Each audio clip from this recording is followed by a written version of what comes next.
वह परमेश्वर की इच्छा के अनुसार प्रार्थना कर रहे हैं। जो अन्य भाषा में प्रार्थना कर रहे हैं वह आत्मा की आवाज को, भविष्यवाणी को मेरे द्वारा आपके तक खींचने के लिए अपनी स्पिरिट को ट्यून कर रहे हैं। जो अन्य भाषा में प्रार्थना कर रहे हैं वह अपनी आत्मा को मजबूत कर रहा है पवित्र आत्मा की सामर्थ को ग्रहण करने के लिए।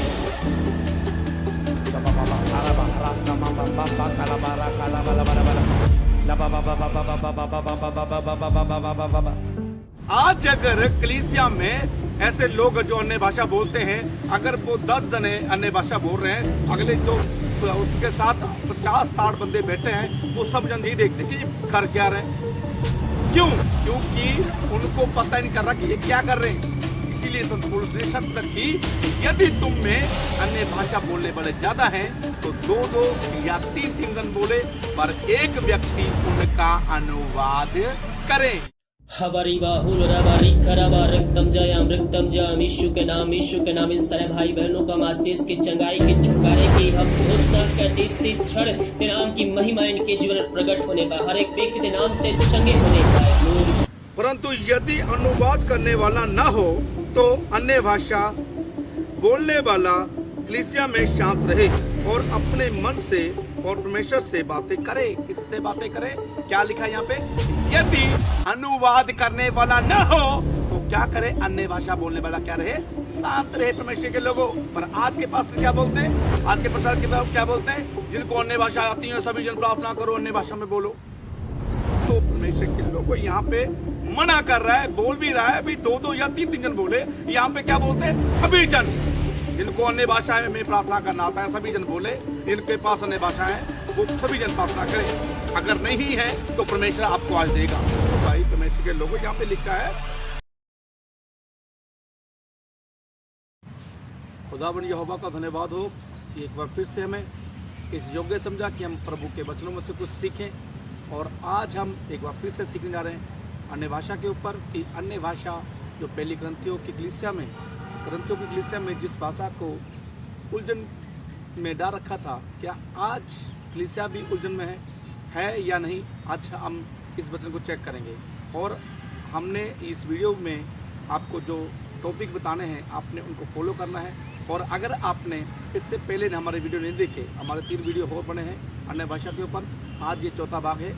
और आप इस वीडियो को अच्छे से सीखें और समझने की कोशिश करके खुदा का वचन में क्या सिखाता है। और आओ हम अपने पवित्र बाइबल को खोलेंगे ताकि हम सीख पाएँ कि खुदावन यीशु मसीह हमें क्या सिखाता है। और यहाँ पे संत पौलुस कुरिन्थियों की कलीसिया को क्या सिखा रहा है, क्या उनको बोल रहा है कि तुम अन्य भाषा बोलो या नहीं बोल रहा। आज हम इस चीज़ को चेक करेंगे।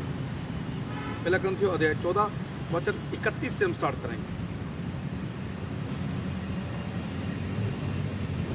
21 से स्टार्ट करेंगे। व्यवस्था में लिखा है कि प्रभु कहता है, मैं अपरिचित भाषा बोलने वालों के द्वारा और प्राय मुख के द्वारा इन लोगों से बातें करूंगा तो भी वे मेरी ना सुनेंगे। अब इस वचन को अगर आप पढ़ना चाहते हैं तो जसाहा में इस वचन को प्रभु ने लिखा है और इस जगह पे साफ लिखा है कि यदि मैं उनको प्राय मुख भी दे दूं, यदि मैं उनको और भाषाएं भी दे दूं, उनको अगर मैं और भाषाओं से भी बोलूं तो भी वे मेरी ना सुनेंगे। ये इस्राएलियों के बारे में इस वचन को लिखा गया है। आगे 22वां वचन, इसलिए अन्य भाषाएं विश्वासियों के लिए नहीं परंतु अविश्वासियों के लिए चिन्ह है, और भविष्यवाणी अविश्वासियों के लिए नहीं परंतु विश्वासियों के लिए चिन्ह है। यहाँ पे अन्य भाषा और भविष्यवाणी लिखा है। आज भविष्यवाणी का मतलब आप लोगों को पता ही है भविष्यवाणी क्या कहते हैं लोग। भविष्यवाणी का मतलब बोलते हैं कि मुझे ये दिख रहा है, मुझे वो दिख रहा है। ये भविष्यवाणी नहीं मेरे दोस्तों। भविष्यवाणी में जैसे कि आपको पिछले वीडियो में बताया, भविष्यवाणी का मतलब यह है कि आप यदि इस भविष्यवाणी की पुस्तक को आगे प्रस्तुत कर रहे हो, आगे प्रचार कर रहे हो, तो आप भविष्यवाणी कर रहे हो। अगली वचन 23वां वचन पढ़ेंगे। अतः यदि कलीसिया एक जगह इकट्ठी हो और सब के सब अन्य भाषाएं बोले और बाहर वाले या अविश्वासी लोग भीतर आ जाएं, तो क्या वे तुम्हें पागल ना कहेंगे? बिल्कुल कहेंगे। अगर मैं आप लोगों को आज यहाँ पे जो वचन लिखा है, अगर इस वचन को आप लोगों को पता नहीं है भी आप लोगों के बारे में क्या हुआ, आपको कभी इस चीज़ में पता लगा या नहीं चला। मैं अपने बारे में, अनुभव के बारे में बताना चाहता हूँ। एक बार हम एक जगह पे इकट्ठा थे और हम जब इनके बाहर बैठे थे और एक कलीसिया में बहनों की मीटिंग थी और उस बहनों की मीटिंग में 4-5 बहनें अन्य भाषाओं में प्रार्थना कर रही, जो भाषा बाइबल में है ही नहीं, उस भाषा में प्रार्थना कर रहे और लोग वहाँ पे आसपास के लोग इकट्ठे होकर देख रहे कि इनको क्या हो गया, इनको क्या हो गया, क्या इनको भूत चिमड़ गया, इनको क्या भूतें हो गई, इनको कोई दुष्ट आत्मा चिमड़ गई, ऐसा वो लोग बोल रहे। और हमने उसको बताया कि ये सब अन्य भाषाओं में प्रार्थना कर रहे हैं। अब फिर उन्होंने अन्य भाषा के बारे में जब हमसे पूछा तो हमने उन्हें बताया कि अन्य भाषा बाइबल में कहीं पे नहीं लिखी। हालेलुया। तो मेरे कहने का मतलब ये है कि लोग, जब तुम अन्य भाषा में प्रार्थना करते हो तो तुम्हें लोग पागल समझते हैं। परमेश्वर के लोगों, जब तुम अन्य भाषा में प्रार्थना करते हो तो लोग तुम्हें पागल समझेंगे। हाँ, समझते हैं, बिल्कुल समझते हैं। यहाँ पे जो वचन लिखा है ये प्रॉपर आज की कलीसियाओं पर ठहरता है, क्योंकि आज की कलीसियाओं में क्या है, अगर किसी को ये शब्द बोलने वाले 20 हैं तो वो 20 के 20 ही लगे हुए हैं। पर आगे संत पुरुष उनको जो बताएगा उसको, अगर आप लोग बोलते हो भाई संत पुरुष ने बोला कि अन्य भाषा बोलना जरूरी है, अगर जरूरी है तो उसका आज मीनिंग समझ के जाना मेरे दोस्तों कि संत पुरुष ने क्यों बोला कि अन्य भाषा बोलना चाहिए। क्यों? क्योंकि आगे देखो क्या लिखा है। अतः यदि कलीसिया एक जगह इकट्ठी हो और सब के सब अन्य भाषाएं बोलें और बाहर वाले या अविश्वासी लोग भीतर आ जाएं तो क्या वे तुम्हें पागल ना कहेंगे? परंतु यदि सब भविष्यवाणी करने लगे और कोई अविश्वासी या बाहर वाला मनुष्य भीतर आ जाए तो सब उसे दोषी ठहरा देंगे और परख लेंगे। परमेश्वर के लोगों, यदि आपके बाहर वाला, यदि आप भविष्यवाणी करने वाले हैं, प्रचार करने वाले हैं, यदि कोई बाहर वाला या अन्य जाति आपके बीच में आ गया तो आप उसे क्या कह सकते हैं? दोषी ठहरा सकते हैं। कैसे? पवित्र वचनों के अनुसार, जो परमेश्वर के वचन में सिखाया जाता है। परमेश्वर के लोगों, अगला वचन,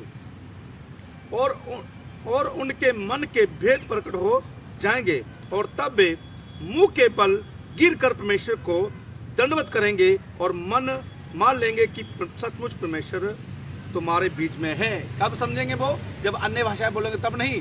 कब? जब तुम पवित्र वचन को शेयर करोगे, जब तुम अन्य भाषा के बारे में नहीं बल्कि भविष्यवाणी करोगे, इस भविष्यवाणी की पुस्तक को प्रचार करोगे, तब वे लोग क्या होंगे?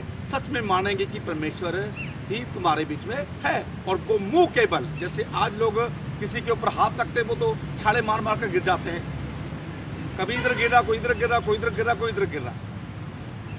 पर यहाँ पे कैसे गिर रहे हैं लोग? कैसे गिरेंगे? मुंह के बल। किसके बल?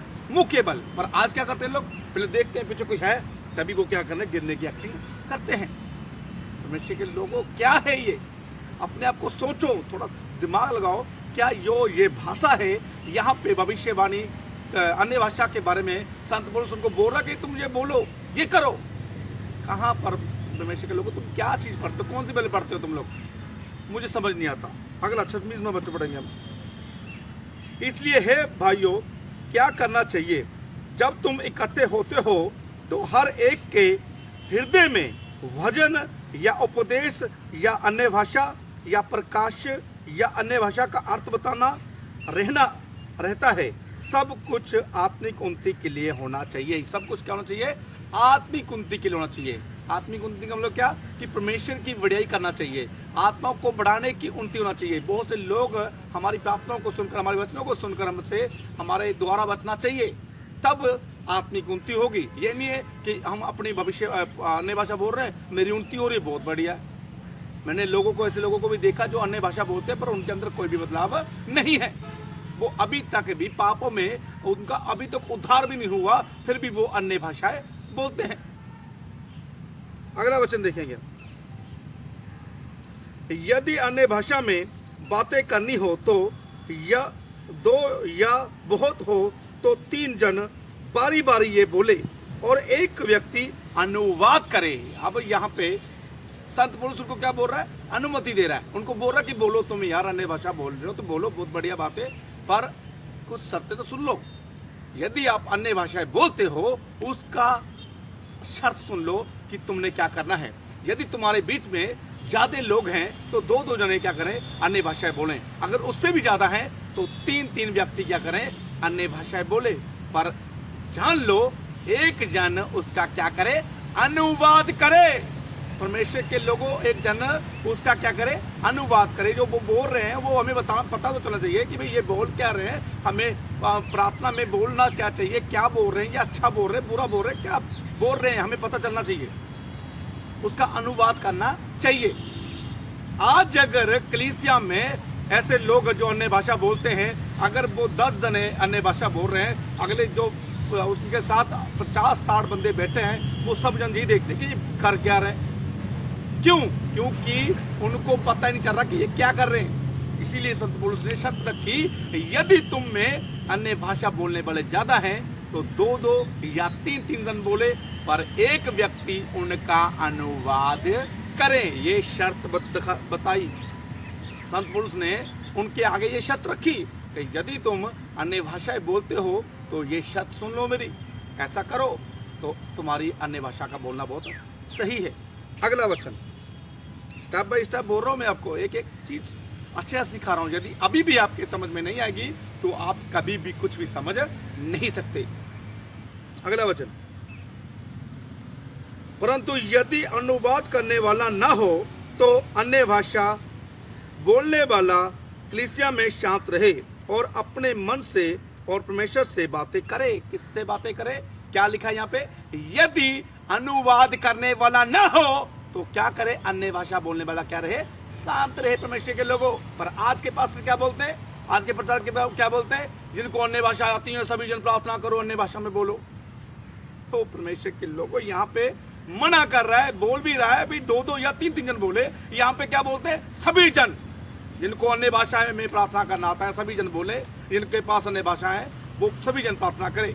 अगर नहीं है तो परमेश्वर आपको आज देगा। ओ भाई, परमेश्वर के लोगों यहाँ पे लिखा है कि यदि ज्यादा बोलने वाले, अन्य भाषा बोलने वाले ज्यादा हैं तो वो 2-2 या 3-3 जन बोले, पर एक शब्द सुन लो, उसके बारे में उसका अनुवाद करने वाला भी होना चाहिए। तब इस अन्य भाषा का बोलने का फायदा है, नहीं तो कोई फायदा नहीं है। यदि आप भी आज अन्य भाषा में बात करते हो, बोलते हो, तो आज ही छोड़ दो परमेश्वर के लोगों, नहीं तो आपको पछताना पड़ेगा जब यीशु मसीह आप लोगों के पास आएगा। कहीं ऐसा ना हो एक छोटी सी गलती आपको नरक में पहुंचा दे। 29वां वचन,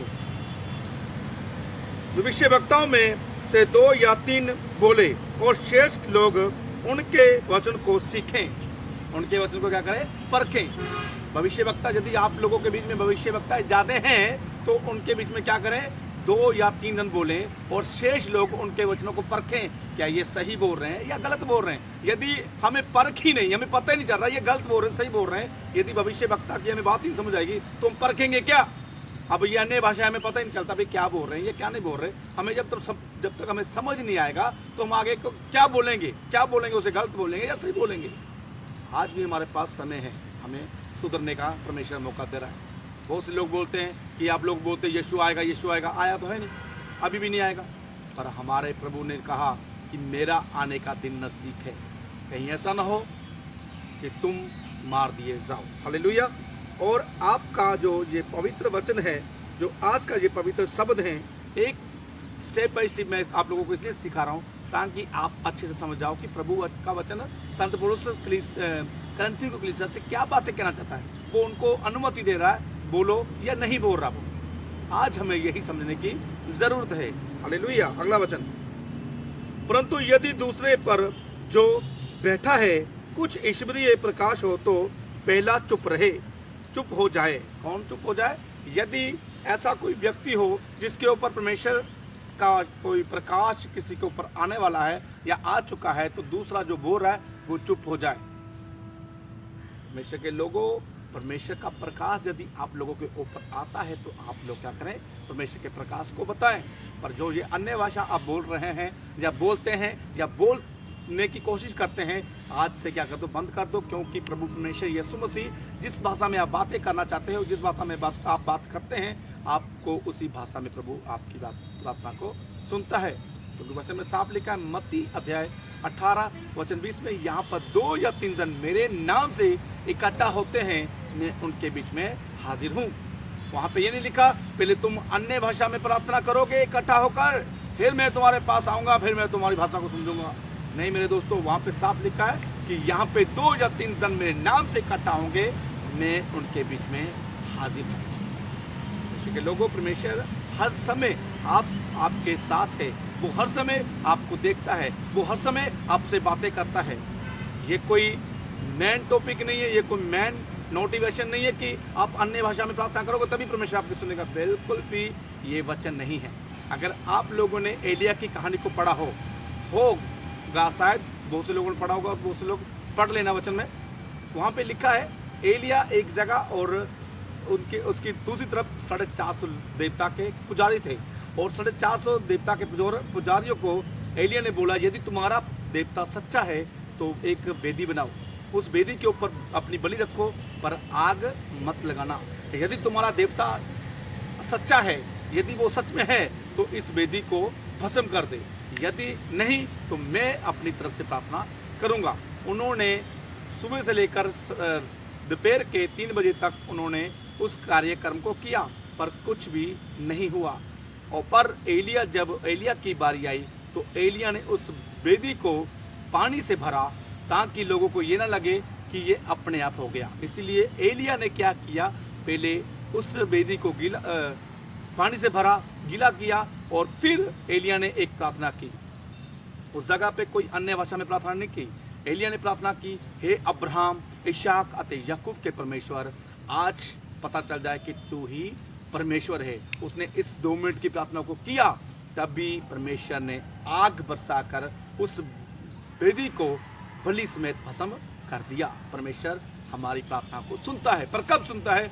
जब हम सच्चे मन से प्रार्थना करते हैं, जब हम लोगों को दिखाने के लिए नहीं बल्कि परमेश्वर को दिखाने के लिए प्रार्थना करते हैं, तब खुदाबंद यीशु हमारी प्रार्थना को सुनता है। और मैं उम्मीद करता हूं कि आपको ये अन्य भाषा की सीरीज अच्छी लग रही है। यदि लग रही है तो हमारे चैनल को सब्सक्राइब करें और हमारी वीडियो को लाइक करें और हमारी वीडियो को ज़्यादा शेयर करें, ताकि जिससे आप बचे आगे और भाई और बहनें और बहुत से लोग इस वीडियो के द्वारा, इन वचनों के द्वारा परमेश्वर के जो हमने एक्सप्लेन किए हैं, जो हमने स्टेप बाय स्टेप सीखे हैं, परमेश्वर आपके द्वारा बहुत से लोगों को बचाए। परमेश्वर आप लोगों को आशीष करे।